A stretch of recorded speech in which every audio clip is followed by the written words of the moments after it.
Приветствую всех, кто меня смотрит. Сегодня мы находимся в замечательном городе Бежа, который возвышается над бескрайними просторами с оливковыми и пробковыми деревьями, который является главным городом земли Байшу-Алентежо и который богат историческим наследием и архитектурными памятниками.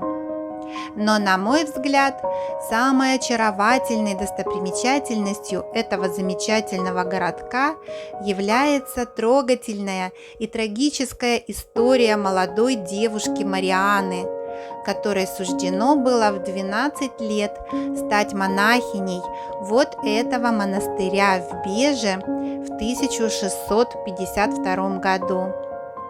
Сейчас это региональный музей Бежи, или еще его называют музей королевы Леонор. Мы уже знаем, как много эта королева делала для развития португальских городов. Как монастырь, это красивое сооружение было построено в 1495 году. А в 17 веке это место прославилось на весь мир грандиозным скандалом, когда открылось, что молодая монахиня ночами водила в свою келью молодого французского офицера. Сейчас мы зайдем в этот старый монастырь и прочувствуем атмосферу того времени.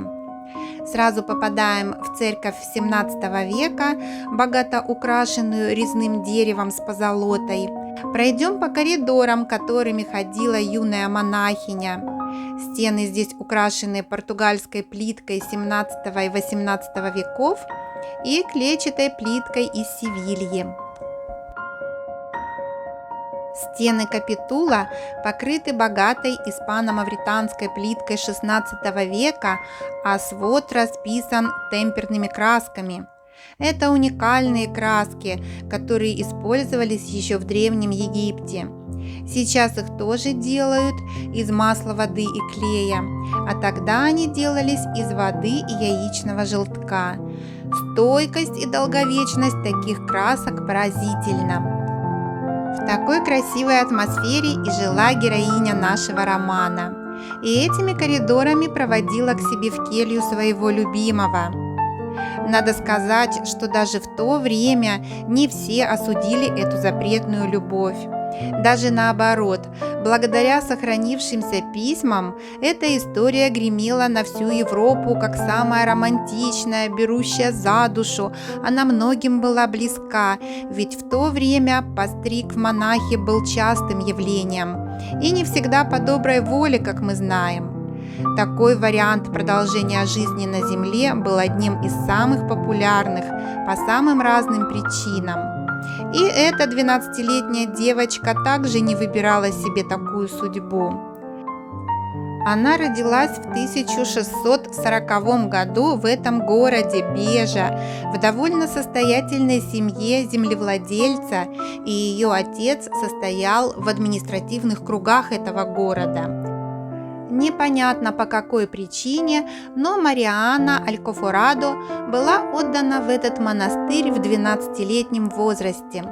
Никакой тяги к замкнутой религиозной жизни у нее не было, и, конечно же, ей было сложно.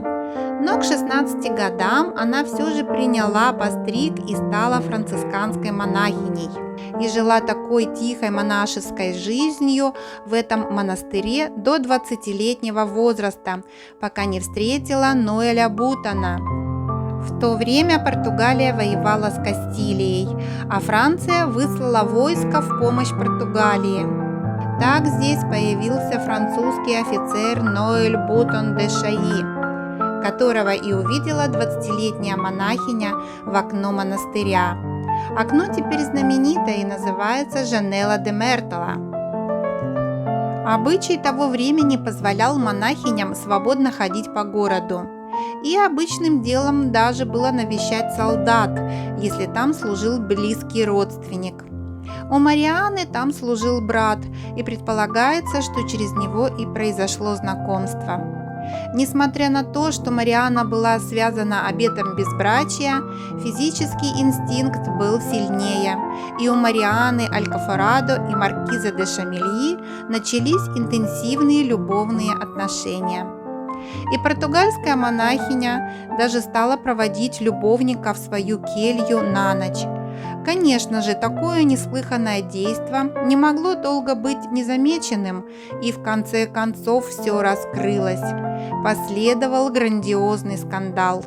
Тем более, что Марианна принадлежала к могущественной семье Алькафорадо.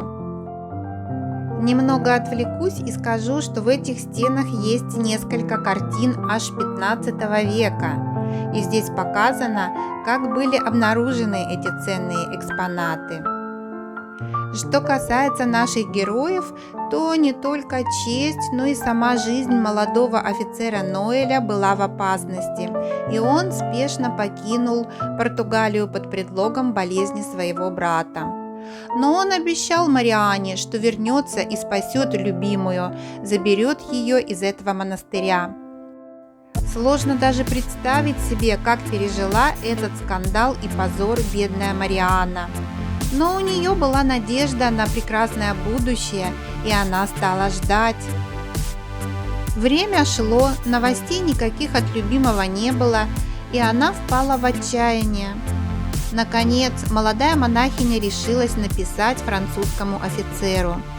Доподлинно неизвестно, сколько всего было писем, но сохранилось 5. И это не просто письма, это поэмы о любви, это крик души, это вулкан эмоций. В них прослеживаются все пройденные Марианной стадии – веры, надежды, сомнения и, наконец, отчаяния. Даже в наши дни продолжаются дебаты, могла ли португальская монахиня написать столь чувственное литературное произведение. А мы, гуляя по родному городу Марианны, случайно зашли в местную пивную «Сервежария Португало». В этой фирменной пивной представлено пиво «Слезы Марианны», а на стене находится большое изображение плачущей Марианны. Здесь предлагается 4 вида пива Марианна: блонд-эль, американский блонд-эль, пильснер и янтарный эль. И еще предлагается фирменное блюдо, названное также в честь Марианны. Когда-то, много веков назад, Марианна Алькафорадо писала свои письма в монастыре и не знала, что тем самым вписывает свое имя во всемирную историю литературы, и что эти ее письма будут переиздаваться много веков спустя. А тогда бедной девочке пришлось смириться с действительностью. Со временем она оправилась от горя предательства, посвятила себя служению Богу и стала настоятельницей монастыря. Умерла она в возрасте 83 лет, но еще при ее жизни и при жизни Ноэля Бутона ее письма были опубликованы во Франции. И уже тогда интерес к этой книге был настолько силен, что слово «Португалия» было синонимом страстного любовного письма. Не знаю, показалось бы мне это заведение таким же романтичным, не зная я историю Марианны. Лучшего места для завершения сегодняшнего дня даже придумать сложно. Очень романтичная маленькая кафешечка. А когда мы вышли отсюда, то угадайте, что мы встретили, проходя темными улицами Бежи. Конечно же, огромное изображение Марианны. Но просто культ личности этого городка. А как же прожил свою жизнь французский офицер? Всю жизнь Ноэль Шамильи посвятил военной службе и дослужился до губернатора Страсбурга и маршала Франции. Женился он только в 43 года. Умер в 78 лет, не оставив потомства. Неизвестно, как бы сложилась его жизнь с Марианной, но все случилось так, как случилось, и каждый из них оставил свой след в истории. На этом и заканчивается эта романтическая история, случившаяся в 1667 году в городе Бежа. А в следующей серии мы погуляем улочками этого замечательного городка и посмотрим его достопримечательности. Всем всего хорошего и до встречи!